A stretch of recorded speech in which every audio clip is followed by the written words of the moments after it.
दशा माता दशमा की कहानी राजा नल और रानी दमयंती से जुड़ी एक पौराणिक कथा है, जो मुख्य रूप से गुजरात और राजस्थान में दशा माता व्रत के दौरान सुनाई जाती है।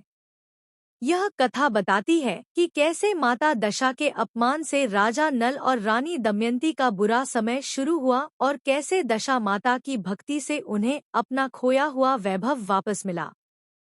यहाँ दशमा की कहानी का संक्षिप्त रूप हिंदी में दिया गया है। दशा माता की कहानी। प्राचीन समय में नल नाम के एक धर्मात्मा राजा थे और उनकी रानी का नाम दमयंती था। वे दोनों बड़े प्रेम और सुखचैन से अपना राज्य चलाते थे। उनकी प्रजा भी सुखी और समृद्ध थी। एक दिन होली दशा का पर्व था। राजमहल में एक ब्राह्मणी आई और उसने रानी दमयंती को दशा माता का डोरा लेने को कहा। उसी समय एक दासी ने भी बताया कि आज के दिन सभी सुहागिन स्त्रियां दशा माता का पूजन और व्रत करती हैं, और इस डोरे को गले में बांधने से घर में सुख समृद्धि बनी रहती है। रानी दमयंती ने श्रद्धापूर्वक दशा माता का डोरा लिया और विधि विधान से पूजा करके उसे अपने गले में धारण कर लिया। जब राजा नल अपने महल में लौटे और उन्होंने रानी के गले में वह साधारण सा डोरा देखा, तो उन्हें यह बात पसंद नहीं आई।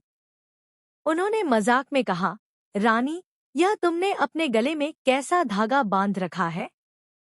क्या तुम भी गरीब लोगों की तरह अंधविश्वास में पड़ गई हो? रानी दमयंती ने राजा को समझाया कि यह दशा माता का डोरा है और इसका अपमान नहीं करना चाहिए। लेकिन राजा नल ने रानी की बात नहीं मानी और उस डोरे को तोड़कर फेंक दिया। रानी ने उस टूटे हुए डोरे को उठाया, उसे पानी में घोला और पी गई।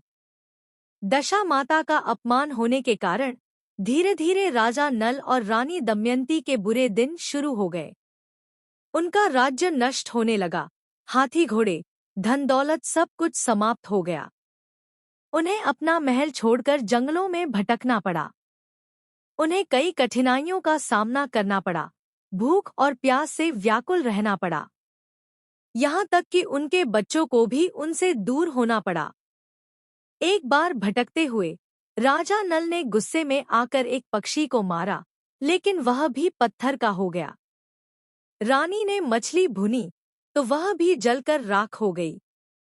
उन्हें लगने लगा कि उनका दुर्भाग्य उनका पीछा नहीं छोड़ रहा। अंततः कई कष्ट सहने के बाद उन्हें अपनी गलती का एहसास हुआ। राजा नल को स्वप्न में दशा माता के दर्शन हुए, जिन्होंने उन्हें उनकी गलती का एहसास कराया। राजा नल और रानी दमयंती ने अपनी भूल स्वीकार की और सच्चे मन से दशा माता का व्रत और पूजा करने का निश्चय किया। उन्होंने फिर से दशा माता का व्रत विधि विधान से किया, कथा सुनी और डोरा धारण किया। उनकी सच्ची श्रद्धा और भक्ति से प्रसन्न होकर दशा माता ने उन्हें आशीर्वाद दिया। धीरे धीरे उनके अच्छे दिन लौटने लगे। उन्हें अपना खोया हुआ राज्य, धन संपदा और अपने बच्चे वापस मिल गए। वे फिर से सुख और समृद्धि से रहने लगे। यह कथा हमें सिखाती है कि दशा माता की कृपा से व्यक्ति की दशा, स्थिति बदल सकती है, और हमें कभी भी किसी भी देवी देवता या उनके प्रतीक का अपमान नहीं करना चाहिए। सच्ची श्रद्धा और धैर्य से ही सुख समृद्धि प्राप्त होती है।